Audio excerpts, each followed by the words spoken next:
তো স্নেহের ক্লাস সিক্সের ছাত্রছাত্রী বন্ধুরা, আশা করি তোমার সবাই ভালো আছো।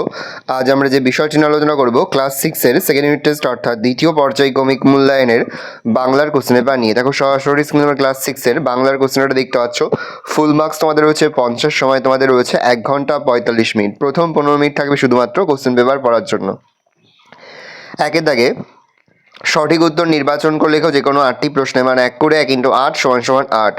পাখি ছাড়া কবি কোন মানুষের কাছ থেকে চিঠি পেয়েছেন? বোনের, খোকা ভাইয়ের, দিদিমার, দাদার কাছ থেকে। খোকা ভাইয়ের।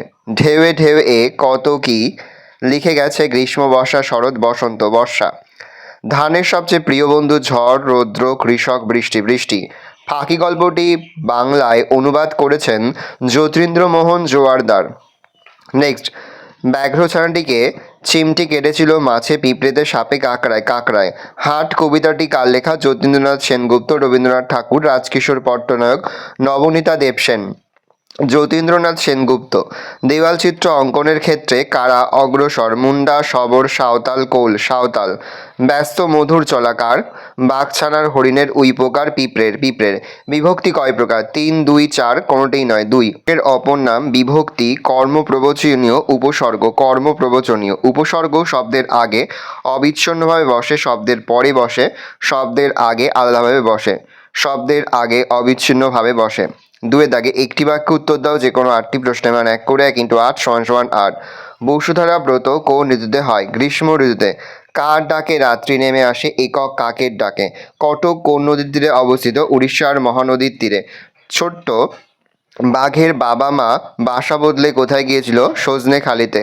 শরতের আশীর্বাদ তোমাদেরই ওপরে ঝরুক। কে এমনটি কামনা করেছিল? সূর্য। বাংলার দেওয়াল চিত্রের পীঠস্থান কাকে বলা হয়?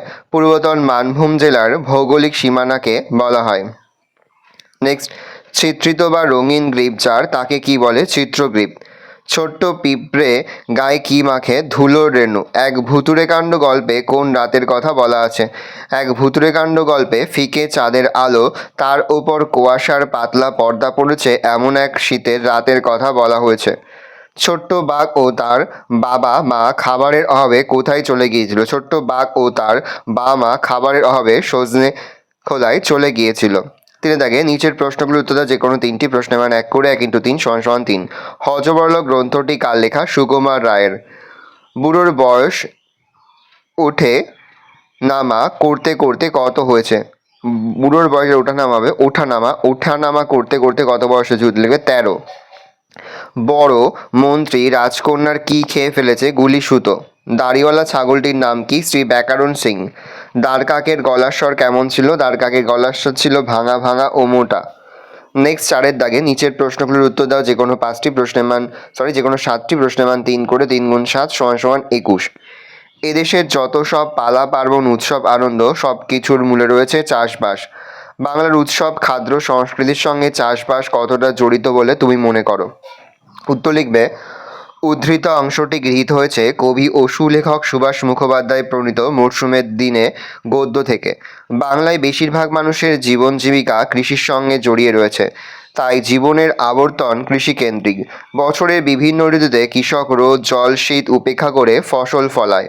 তাদের জীবনের আনন্দ বেদনা সুখ দুঃখ সবই কৃষি নির্ভর। আবার পালা পার্বণ উৎসব অনুষ্ঠানও কৃষির দ্বারাই নিয়ন্ত্রিত হয়।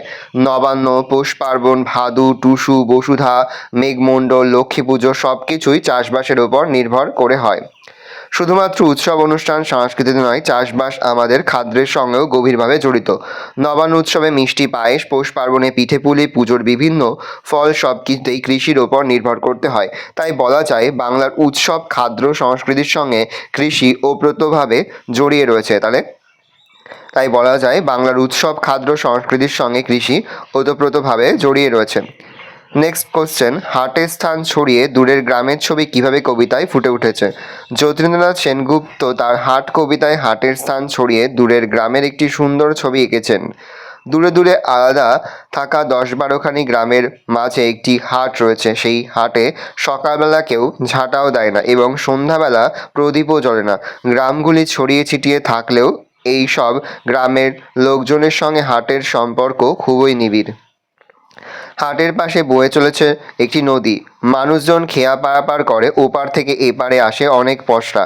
এইভাবে চলে গ্রামগুলির মানুষজনদের আদান প্রদান। হাট এই গ্রামগুলির একমাত্র প্রাণকেন্দ্র।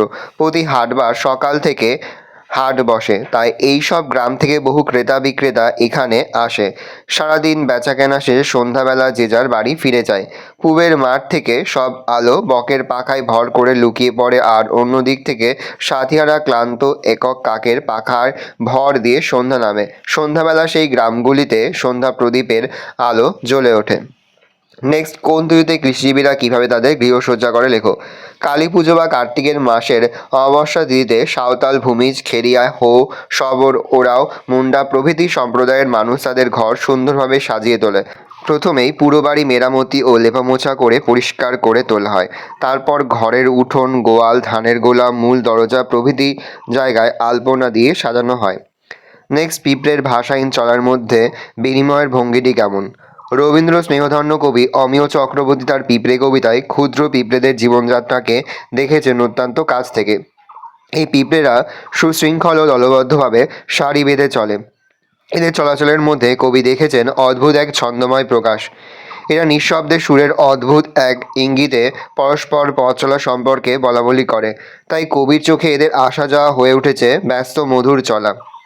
নেক্সট, আম গাছটি কীভাবে গোপালবাবুর বাড়ির নিশানা হয়ে উঠেছিল। শুকনো মরুভূমির মতো মাটিতে গোপালের বাবা আম গাছ লাগিয়েছিলেন। রাজকিশোর পট্টনায়কের ফাঁকি গল্প পড়ে মনে হয় সেই এলাকায় আম গাছ খুব একটা বেশি ছিল না বললেই চলে। স্বাভাবিকভাবে এই আম গাছটা সকলের আকর্ষণের কেন্দ্রে চলে এসেছিল। এটি বাড়িটিকে দিয়েছিল এক অন্য মাত্রা। তাই কেউ বাড়ি কোথায় জিজ্ঞাসা করলে গোপালের বাবা বলতেন, কার্জরি নদীর ধার বরাবর পুরীঘাট পুলিশ ফাঁড়ির পশ্চিম দিকে যেখানে পাঁচিলের গায়ে একখানা আমগাছওয়ালা বাড়ি আছে, সেটিই তার বাড়ি। এছাড়া পুজো বা অন্য কোনো অনুষ্ঠান উপলক্ষে প্রায় সকলেই তাদের আম গাছের শরণাপন্ন হতো।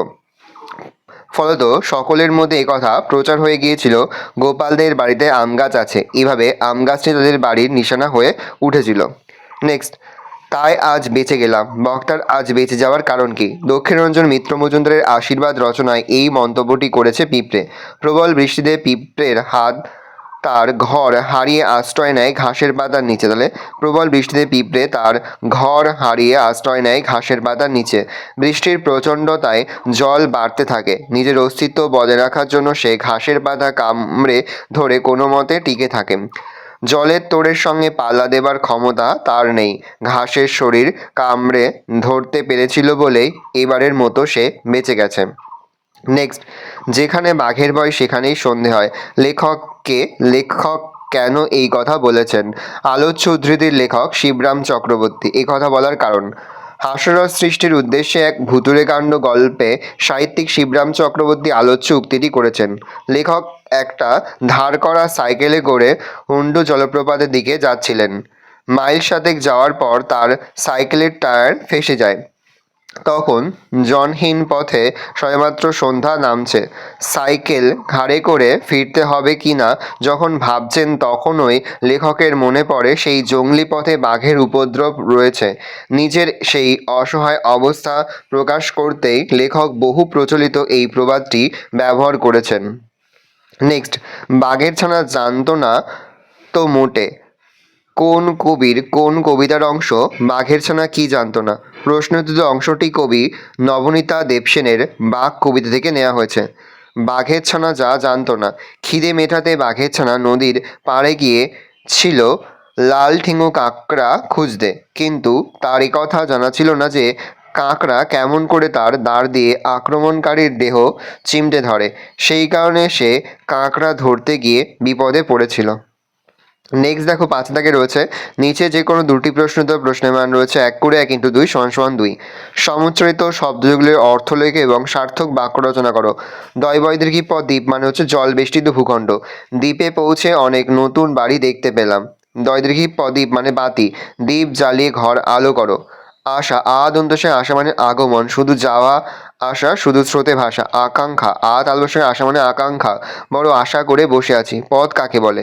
বাক্যের অন্তর্গত বিভক্তিযুক্ত ধাতু বা শব্দকে পদ বলে। যেমন আমি ষষ্ঠ শ্রেণীতে পড়ি। এই বাক্যে ব্যবহৃত শব্দগুলি এক একটি পদ। ছয় দাগে রয়েছে নিচের যে কোনো একটি বিষয়ের ওপর উত্তর দাও, প্রশ্নের মান 8। বা নিম্নলিখিত যে কোনো একটি বিষয়ের উত্তর দাও, প্রশ্নের মান 8। প্রথম রয়েছে অনুচ্ছেদ রচনা বাংলার উৎসব। দেখে নাও, আমি আস্তে স্ক্রল ডাউন করছি, তোমরা কিন্তু অবশ্যই ভিডিওটি থামিয়ে বা স্ক্রিনশট নিয়ে কিন্তু তোমাদের খাতায় নোট ডাউন করে নেবে। দেখে নাও, এই বছরের পরীক্ষার জন্য কিন্তু এই প্রবন্ধ রচনাটা ভেরি ভেরি ইম্পর্টেন্ট। দেখে নাও ভালো করে। নেক্সট তোমরা পড়বে রাস্তা সংস্কারের আবেদন জানিয়ে অঞ্চল প্রধানের কাছে একটি চিঠি লেখো। দেখে নাও, মাননীয় অঞ্চল প্রধান সমাবেশু, তোমাদের অঞ্চলের নাম ঠিকানা বসাবে আর মহাশয় দিয়ে তোমরা কিন্তু লেখা শুরু করবে। আমরা তোমাদের স্কুলের নাম দিয়ে লিখবে ছাত্রছাত্রীবৃন্দ। এবার তোমরা লিখবে যেভাবে লেখা আছে লিখবে। লেখার পর বিনীত এখানে তোমরা তোমাদের স্কুলের নাম দেবে আর এদিকে তোমাদের ছাত্রছাত্রীবৃন্দ লিখে তোমাদের স্কুলের ঠিকানা বসিয়ে ডেটটা বসাবে। ভালো করে দেখে নাও, এই রোজ টোটাল তোমাদের সেকেন্ড ইউনিট টেস্ট অর্থাৎ দ্বিতীয় পর্যায়ক্রমিক মূল্যায়নের ক্লাস 6-এর বাংলার প্রশ্নপত্র। ভালো করে প্রশ্নপত্রটা দেখে নাও। আশা করি ভিডিওটা ভালো লেগেছে।